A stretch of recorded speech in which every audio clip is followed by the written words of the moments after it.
Case File 912. Species, human. Initial assessment, unremarkable domestic staff. Lesser species classification, no threat, no value.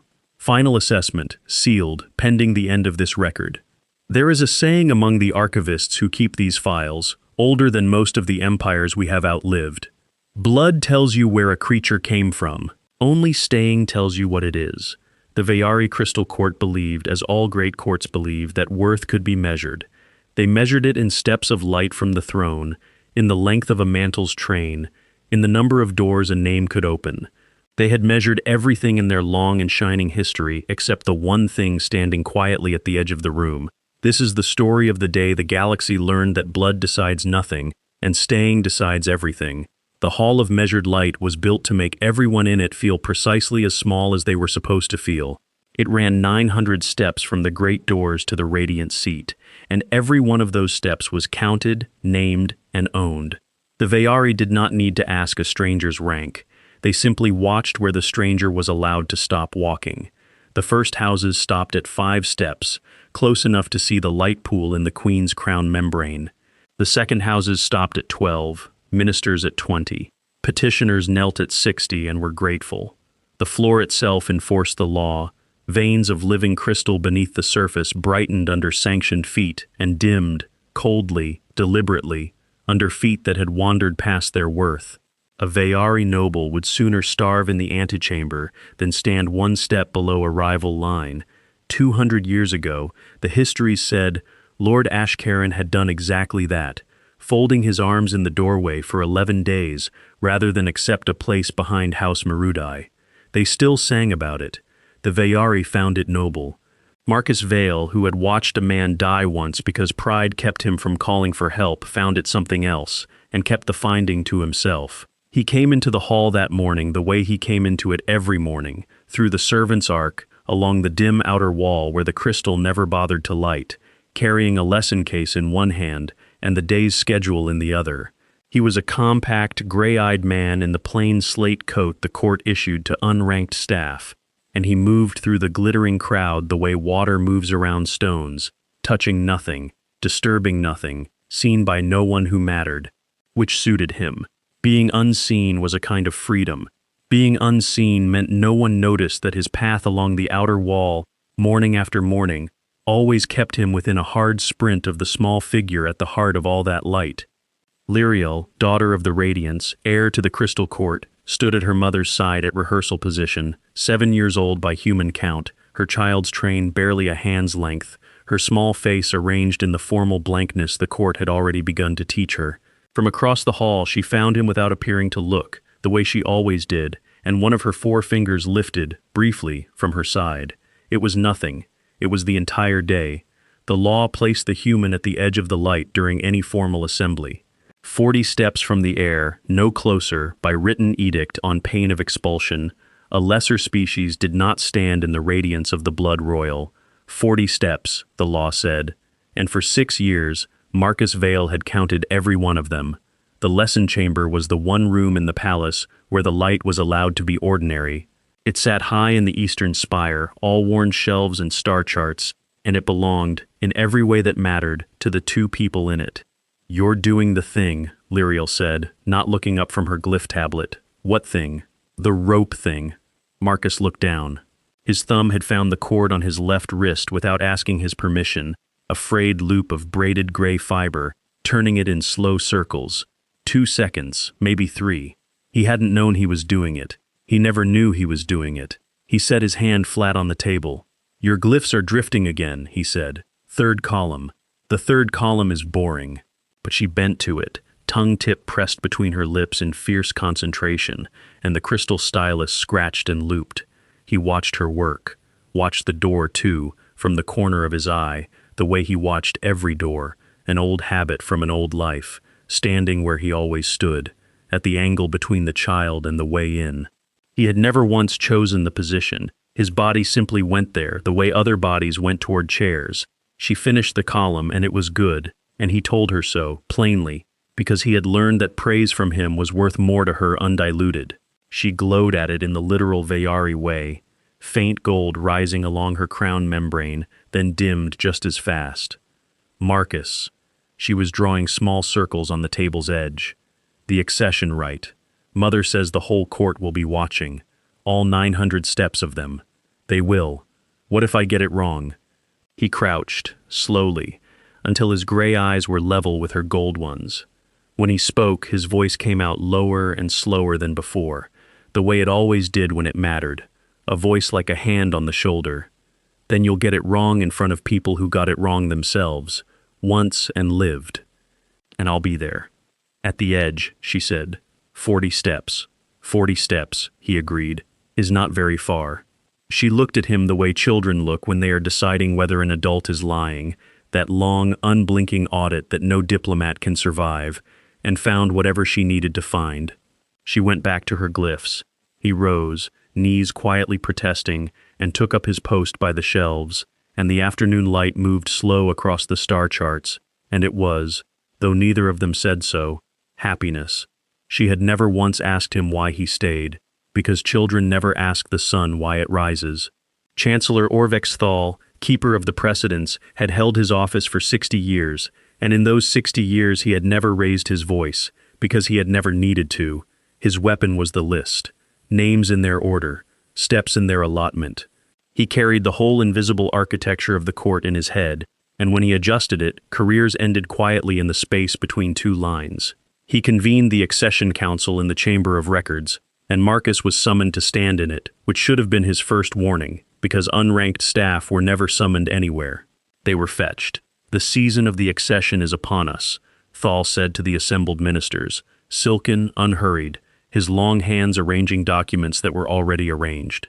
Every presence in the radiant hall must be weighed against the dignity of the rite, which brings the council, regrettably, to the question of the little tutor. The word did its work. A ripple of amusement moved through the chamber, nothing so vulgar as laughter, just a softening at the corners of 20 patrician mouths. The heir's education in lesser species studies has been, Thal consulted a document he did not need to consult, adequate. But the rite is a matter of blood, and blood alone. It is the council's determination that domestic instruction be suspended for the season, and that the instructor's hall access be reduced to the outer arc, effective immediately. We would not want, and here he looked up for the first time, and his eyes were pleasant and completely without warmth, confusion, in the galleries, about what stands near the radiant seat. Appearances, after all, are the better part of truth. Marcus said nothing.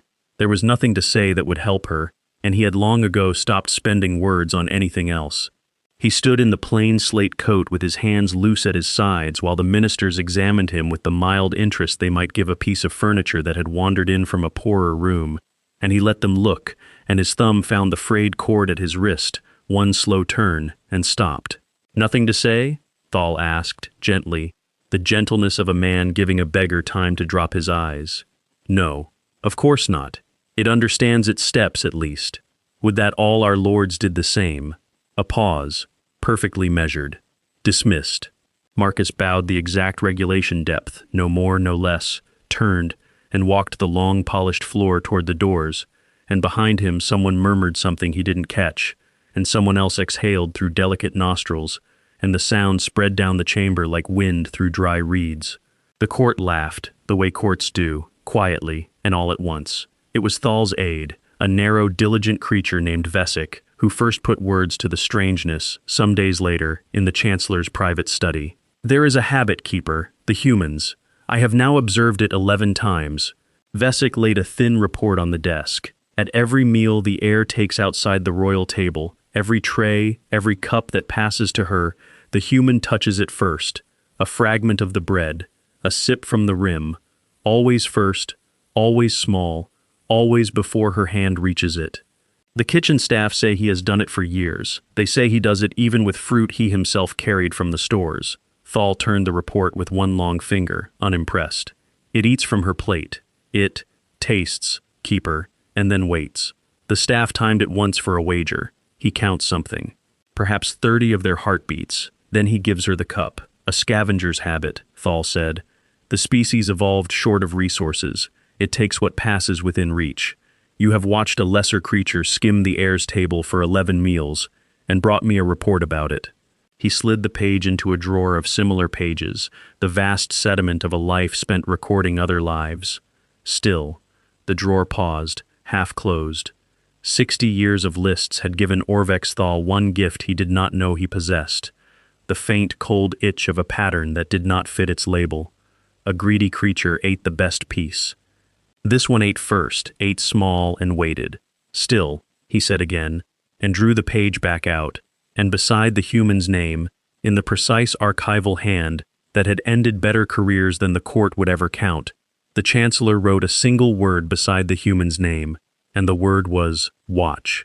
The summons from the Queen came at dusk, unsigned, carried by a page too young to be insolent, and it brought Marcus to a chamber he had never entered, the evening room, where Saraven, radiance of the 9 spires, sat unattended by the tall windows with the last light moving in her crown like slow fire. Court law said he stopped at 20 steps in a private audience. He stopped at 20 steps. "They tell me," the Queen said, without turning, "that my daughter wept when your lessons were suspended. The heir of the Crystal Court does not weep, tutor. It has therefore not occurred. But I am curious what did." "She works hard," Marcus said. "She lost her afternoons. Any child would feel it. Any child." The Queen turned then and looked at him for a long moment, the full weight of the radiance, the gaze before which First Lords rehearsed for days. He bore it the way he bore everything, quietly, his weight even on both feet, his eyes respectful and level and fixed just below hers, his body, though she could not have named it, angled very slightly toward the door behind her left shoulder, the only other way into the room. "Sit," she said, and gestured at the low bench beside the window an honor houses had schemed decades for. "I'll stand, Radiance. Thank you." Something crossed her face, too quick to read. "You refuse the Queen's seat. I keep my feet, Radiance. It's an old habit. It means no disrespect." And she believed she saw it then, saw all of it, the whole small shape of the creature in front of her, a lesser being schooled so deep in its lessness that it could not sit even when commanded, a servant worn smooth by service, standing, because standing was all it knew. Something in her, some royal reflex of pity, was almost touched. She asked him 3 more questions about the child's studies, and he answered all 3 plainly and well, and she found nothing else in him to see, because she was looking with the court's eyes, and the court's eyes had been trained for 9,000 years to measure exactly the wrong things. "You may go," she said at last, and he bowed the regulation depth and went, and the Queen turned back to her windows and her last light, satisfied. She dismissed him, believing she understood the human, and she had never been more wrong about anything in her reign. Accession season fell over the palace like a change of weather. The Hall of Measured Light was closed to petitioners and given over to rehearsal, and for 11 hours a day the great floor rang with the voices of protocol masters arranging 900 steps of nobility into their precise and ancient constellations. Banners older than human civilization came down from the vaults to be aired. The crystal veins in the floor were sung to by choirs of tuners until they held their light without flickering, and at the center of all of it, small and straight-backed and increasingly pale beneath the gold of her crown membrane, stood Lyriel, daughter of the Radiance, learning the 71 movements of the Rite of First Light. Marcus saw her now only in the margins. The suspension had taken his afternoons, but no edict had yet found language to remove an unranked servant from corridors, and so he was there, in the margins, carrying things that did not strictly need carrying, present at the edges of rehearsal, with a maintenance manifest in his hand, unnoticed by everyone except the one person who mattered. He watched the Rite grind her down by degrees. The 71 movements were not difficult. She had them in a week. What wore at her was the audience the movements implied. Every day the protocol masters described it again, the first houses at 5 steps, the galleries banked to the ceiling, the ambassadors of 11 worlds, all of it watching for the single stumble that would be remembered for 200 years. The Veyari called this preparation. Marcus, standing in the margins, called it something else, and watched her 4-fingered hands begin, very slightly, to shake during the cup-bearing sequence, and saw the protocol masters pretend not to see it, because acknowledging fear in the blood royal was itself a breach. On the 9th day he timed his maintenance manifest to intersect with her water rest, 30 seconds at the side alcove, the closest thing to privacy the season allowed. She stood gripping the ceremonial practice cup with both hands, as if it might be taken from her, which, in every way that mattered, it was going to be, in front of 900 steps of watching eyes. He did not tell her not to be afraid. He had never once told her that. It was a lie adults told to comfort themselves. Instead, he crouched, unhurried, to her eye level, and when he spoke, his voice dropped low and slow, a private register no protocol master had ever heard him use. "My hands are full," he said, and they were. The manifest, a stylus, a coil of tuning wire. He held out the wire. "Hold this for me." She took it. Small fingers closed around the coil, and her attention went with them, down out of the imagined galleries and into the simple weight of a real thing that someone she trusted needed held. He sorted the manifest one-handed, taking his time about it, letting her stand there being useful. "The cup in the right," he said, as if it had just occurred to him, "weighs less than that wire. You've carried heavier every day of your life." She looked at the coil. She looked at him. Some arithmetic completed itself behind her gold eyes. He took the wire back with a nod of thanks, as one does with a colleague, and walked on down the margin of the hall before any master could mark the pause. Behind him, at the alcove, the air of the crystal court lifted the practice cup again, and her hands were quiet. "Hold this for me," he said, and just like that, her hands stopped shaking. The formal enforcement of the 40 steps began with the first full court rehearsal, and the court, being the court, made a ceremony of it. A herald read the edict aloud at the doors, the passage on lesser species proximity rendered in the high liturgical tongue so that it took 4 times as long and sounded 4 times as ancient. 2 wardens of the floor escorted Marcus, courteously, correctly, to the outer arc, where the crystal veins ran thin and the light gave out, and there they left him among the tally keepers and the lamp tenders and the other furniture of the court's far edge. Several of the second houses turned to watch it done. It was a small humiliation as court humiliations went, hardly worth the name, and Marcus stood in his allotted dimness with his hands loose at his sides and gave them nothing to enjoy. 40 steps. He counted them without meaning to, the old habit of a man who had spent his first career measuring rooms by exits and seconds. 40 steps across open, polished floor, 12 steps of it screened by the columns of the western colonnade, a drop of 2 stairs at the processional ring. He filed it the way he filed all rooms, automatically, meaninglessly, the way other men hummed. Far away, at the heart of the light, the rehearsal began. He could see her clearly. Distance was the one thing his species did well with its eyes. He watched her carry the cup through the 4th movement, the 5th, her back straight, her hands quiet, and he permitted himself the small, fierce, invisible pride of it. Then came the 6th movement, the turn toward the galleries, the moment the right first pointed her face at her audience, and he watched her gold eyes sweep the assembled steps of light, one arc after another, not in ceremony but in search. He knew that search. He had watched it from the margins for 6 years, the quick covert sweep that always ended at the outer wall, at the dim edge, at him, the flick of one lifted finger, the whole day made right. Her eyes crossed the outer arc where he had always stood. But the wardens had placed him behind the western columns, in the deepest of the allotted dimness, and the rehearsal lights were angled inward toward the throne, and the distance that was nothing to his eyes was everything to hers. From 40 steps away, he could still see her searching the crowd for him, and finding no one. There was no lesson chamber anymore, not officially, but the eastern spire had a storeroom on the same stair, and storerooms needed inventories, and inventories needed a steward with a manifest, and if the heir's daily walk to the meditation gallery happened to pass that stair, no written law was troubled. They stole a quarter hour at a time, 2 or 3 evenings in a week, among crates of retired banners, and he heard her recitations there, and corrected her glyphs on a slate balanced across a crate, and neither of them ever called it a lesson, because names were the only things the court knew how to confiscate. It was there, in the banner room light, that she finally asked about the cord. She had been watching his hands instead of her slate. He had been listening to a noise 2 floors down, a dropped tray, nothing, but his thumb had gone to his wrist and made its slow circle, and her eyes had followed it. "You do that when you're worried," she said. "You've always done it. What is it?" He looked down at the frayed gray loop as if it belonged to someone else. For a moment, the room was very quiet.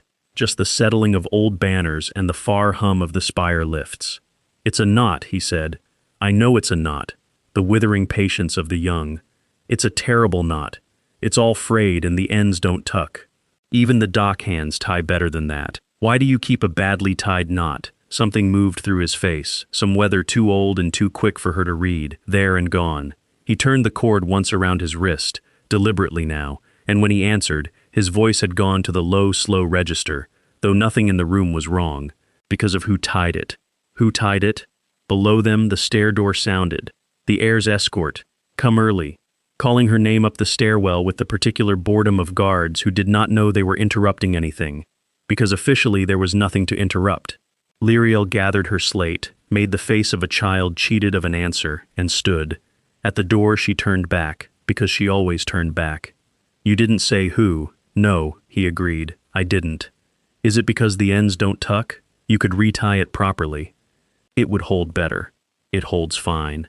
He set the slate away in the crate, unhurried, and the last thing she heard as the escort's steps reached the landing was his voice, low and even, and completely certain, saying the thing she would not understand for years. "Some knots," he told her, "are tied so they can never come undone." It was in the 3rd week of the season that Marcus began to notice the wrongness, and the wrongness was made of small things, which is the only material wrongness is ever made of. A cellar servant he had known 5 years, a placid creature named Dren who tended the ceremonial stores, began wearing gloves. Veyari of the serving caste did not wear gloves. Their palm membranes were how they judged temperature, ripeness, the trueness of crystal. Gloves were a noble affectation. Dren wore them for 4 days and then was reassigned, quietly, and the Veyari who replaced him did not meet anyone's eyes and knew the cellars too well for someone newly posted, moving through them the way a man moves through rooms he has memorized from drawings.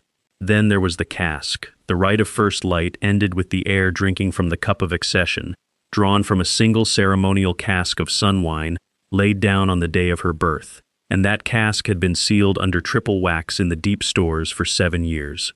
Marcus, whose maintenance manifest took him many places, saw it on the morning it was brought up to the rite stores, and stopped, and looked at it for a long moment. The triple seals were perfect.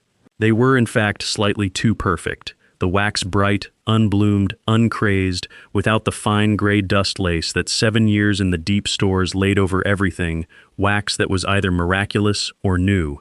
He stood there with his manifest and his flat gray eyes, and 30 years of a former life stood there with him. He reported it that same day through the only channel an unranked human had, a written notice to the office of the rite, form and copy, stating plainly that the accession cask seals appeared renewed, and requesting the wine be tested before the ceremony. He wrote it in the dry, blameless language of manifests. He did not speculate. Speculation from a human would close doors that plain fact might leave ajar. The reply came in 2 days, on the smallest permissible grade of paper. The office of the rite thanked the domestic instructor, suspended, for his vigilance. The office reminded him that the seals were the responsibility of the wardens of the deep store, whose lineage had kept them for 2,000 years without stain. The office noted that questioning the seals impugned that lineage, and trusted no impugnment was intended. The office considered the matter closed. He read it twice, standing in the margin of a corridor while the court flowed past him in its river of light and precedence. Then he folded the paper into his coat, and his thumb found the cord at his wrist, one slow turn, and stopped, and he began, that evening, to do quietly and alone all the things the office of the rite had declined to do. They thanked the human for his concern, and filed it where concerns from humans went, nowhere. The queen came to her daughter's chambers on the night the season turned, unannounced, which was her one small rebellion against her own protocol, the single hour in a month when Sarah Venn, radiance of the 9 spires, climbed the stair as something closer to a mother. She found Lyriel awake past her sleep hour, cross-legged on the bed with a slate, and the slate was covered not with right movements but with glyphs, 3rd-column glyphs, drilled in neat, fierce rows, and the queen stood in the doorway unnoticed and watched her daughter study for a suspended lesson with a suspended teacher, and felt something she had no protocol for. "The rite masters say your cupbearing is flawless now," she said, coming in. "They say your hands are the stillest they have taught." Marcus says hands shake when you think about the Watchers, so I think about the cup, Lyriel said it absently, still drawing. The cup is just a thing you hold for someone. The queen sat on the edge of the bed, arranging the fall of her evening mantle out of 9,000 years of habit. You quote him often. He's usually right. He is a servant, Lyriel, a gifted one. But when you ascend, there will be 100 voices wiser. He came to the door, the child said. The queen paused. What? In the plague quarter year, when I was small and the fever came into the east wing and everyone was moved out and I had to stay in the sealed rooms because I'd been exposed. Lyriel said it simply, laying down glyphs, a matter of record. Everyone talked to me through the speaking grate, the physicians, the nurses in their shells. You did too, sometimes, when the ministers let you go. But Marcus came to the door, inside the seal. He sat against it on the inside corridor where the air was bad, and read me the star charts through the gap, every night, 40 nights. The nurses said he wasn't allowed, and he said that was true, and stayed anyway. I could see his shadow under the door. That's how I knew the dark wasn't empty. The queen sat very still. She had been told, 7 years ago, that the child had borne the quarantine with remarkable serenity. It had been recorded as an early sign of royal temperament. Somewhere below her ribs, an account she had believed settled quietly reopened itself. I didn't know that, she said at last. He never tells things. Lyriel finished her column, examined it critically, and then said, with the devastating carelessness of children, handling the largest things in the smallest ways, that's when I started calling him it. In my head. I was little. I didn't know the protocol yet. She yawned. I still do, in my head. It's just his name that lives there now. The queen felt the hour move around her, felt the vast, slow architecture of her court, its steps and its arcs and its measured light, stand for a moment at a strange angle, like a building seen from a direction no one was meant to stand. What name? She asked, though the shape of the answer was already assembling itself, cold and bright, in her chest. Do you call him in your head? But her daughter was 7, and it was late, and some doors children open only once. Lyriel set down the stylus, curled sideways into her pillows, and answered with the unanswerable logic of the very young. Who taught you that word? The queen asked, and her daughter answered, No one taught me, I just know it. The fall happened at the great rehearsal, the first in full regalia, with the gallery seated and half the court in attendance to practice being an audience, because in the crystal court even watching was choreographed. Lyriel took the processional ring in the 11th movement, the descent of the 2 stairs with the cup held high, a passage she had walked flawlessly 30 times. But the full ceremonial train was new, 9 measures of woven light heavier than anything she had rehearsed in, and the train caught the stairlip where the practice train never had, and 900 steps of nobility watched the air of the radiance pitch forward over 2 stairs of edged crystal, with her hands bound to the cup by protocol, and no part of her free to catch herself. What the court remembered afterward, and disagreed about for years, was the order of sounds, the gasp of the galleries, the crack of the dropped cup, and under both, before both, some said, a sound from the western colonnade, like a door of air swinging open, and then the human was there, not arriving, there, kneeling on the processional ring with the heir's shoulders in his hands, her fall already broken, her face a hand's width from the crystal edge that had not touched her, his body angled between her and the drop, his gray eyes already finished sweeping the galleries, the doors, the stairs, and coming to rest, with terrible calm, on nothing at all. 40 steps of open floor and 12 of colonnade stood between the outer arc and the ring. The first house lords at 5 steps had not yet risen from their benches. For 3 heartbeats the hall of measured light held a silence in which something almost got loose. Some question with claws in it, the question of the speed, of the angle, of how. Then protocol, which exists to kill questions, took the room back. Wardens of the floor came down on the colonnade side, courteous and inexorable. The air was lifted, examined, pronounced whole. And the human was escorted from the ring, and the herald's voice, steady as a bell, announced the breach. Proximity edict, lesser species clause, the matter to be recorded and sanctioned. He offered no defense at the sanction hearing that evening.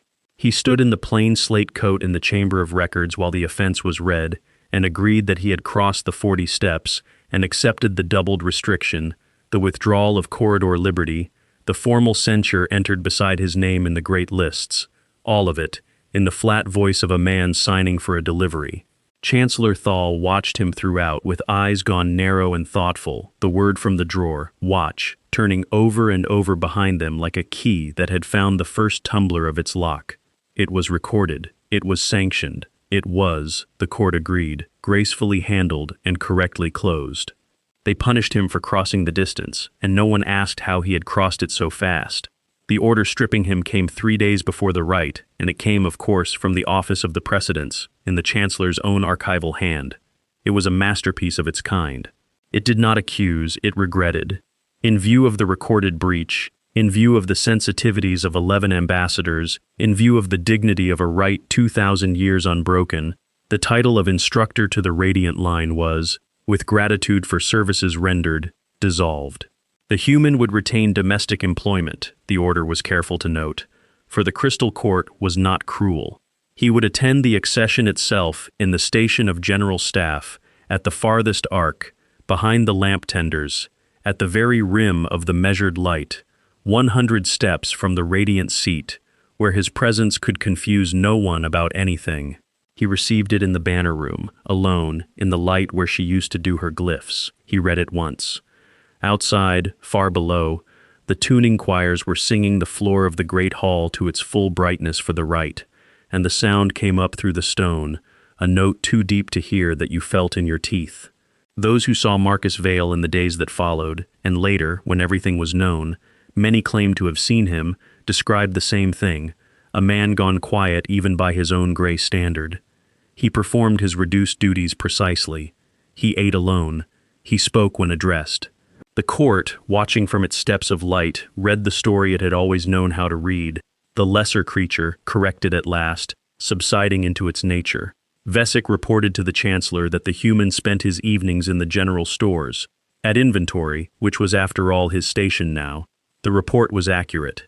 It simply did not know what it was describing, because no one asked what a former ship's warden inventories in the last days before a ceremony he believes to be compromised, and no one weighed his manifests, and no one wondered why a man stripped of everything walked his 100-step arc each evening, pacing it off in strides of exactly 1 meter, learning his new distance the way he had learned the old one, to the step, to the second, to the column shadows and the stair lips, while his thumb turned a frayed gray cord in slow circles, around and around, like a man winding a clock.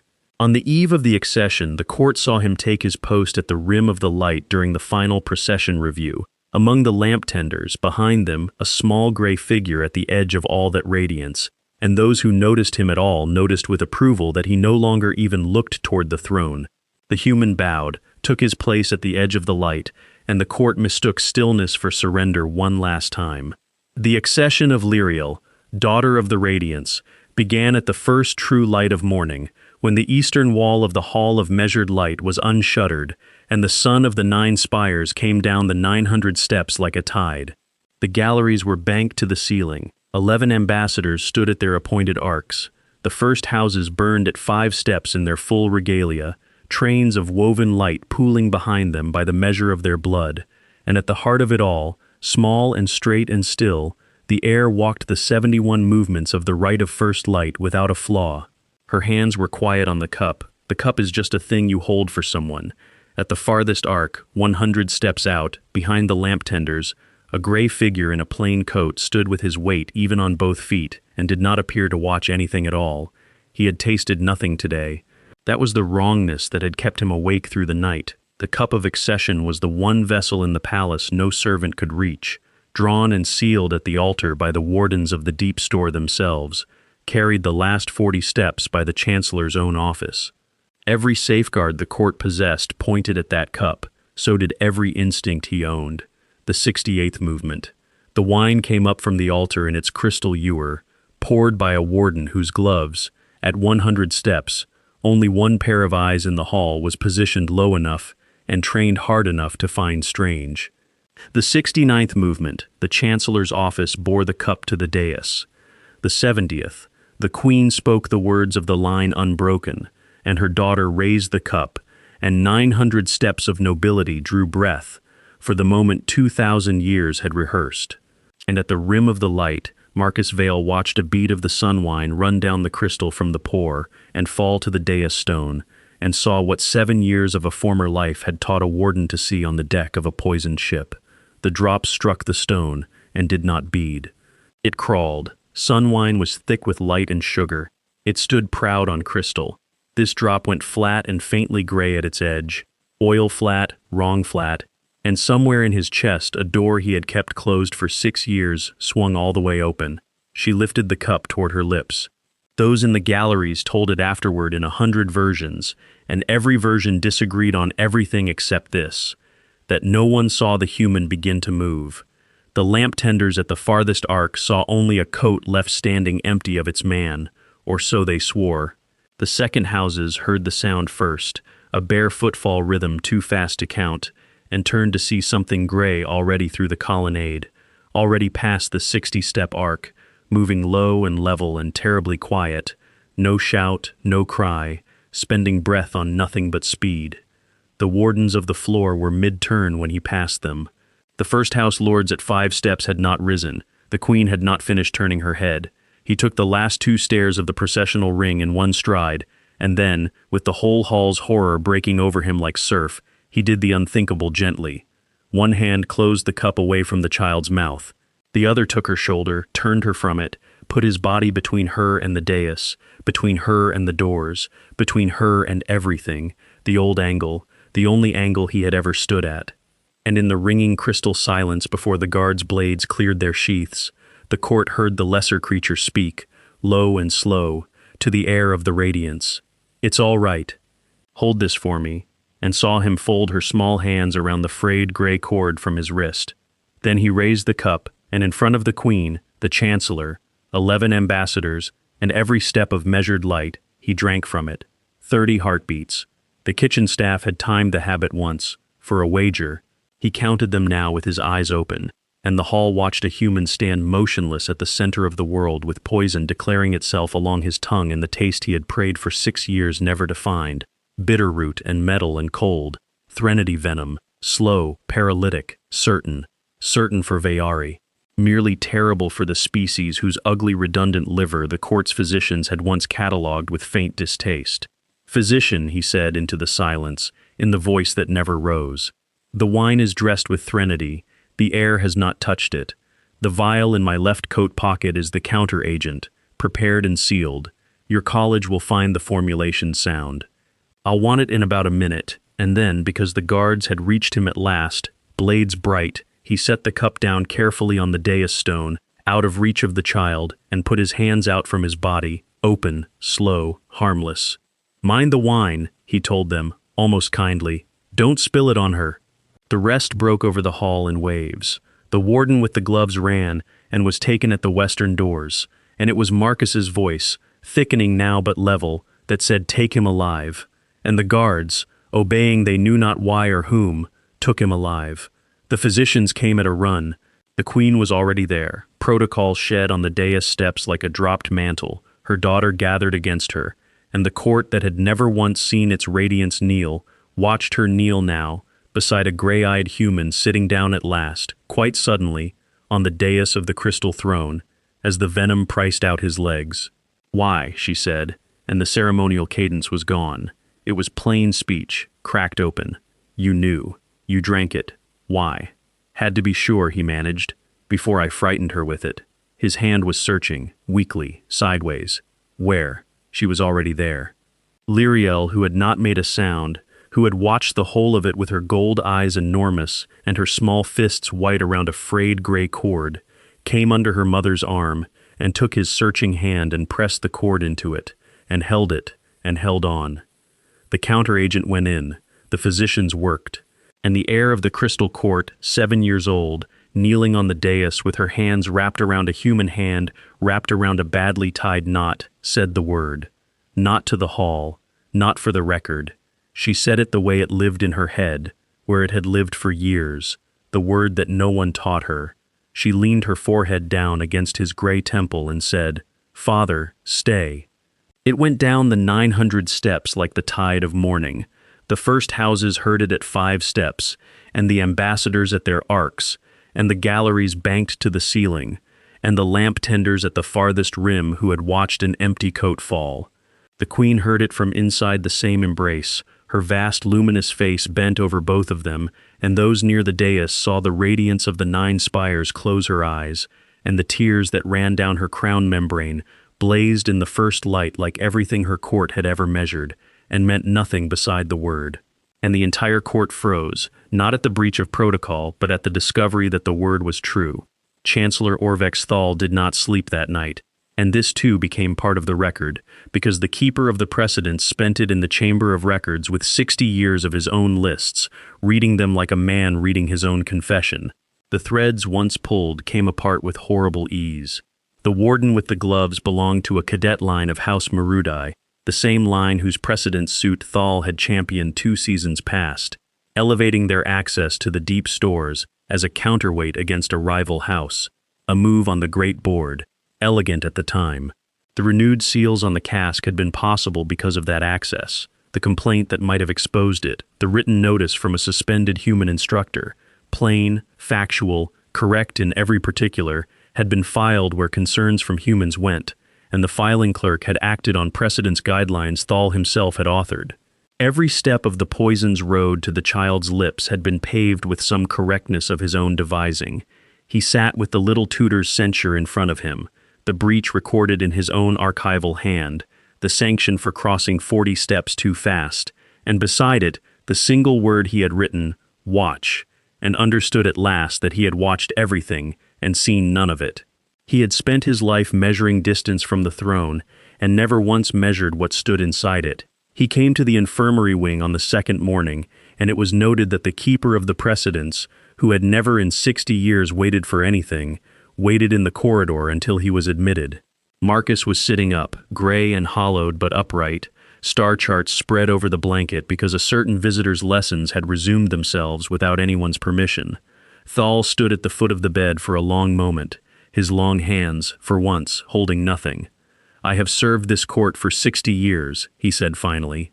"I believed I was its keeper. I find I was only its clerk." The silken voice had sand in it now. The lists were supposed to protect her, the steps, the seals, the blood. Every measure we possess, and every measure failed her, and the one thing I had ruled beneath measuring. He stopped, started again. "I do not know what to call what you are to her. There is no rank for it, no step. I have looked."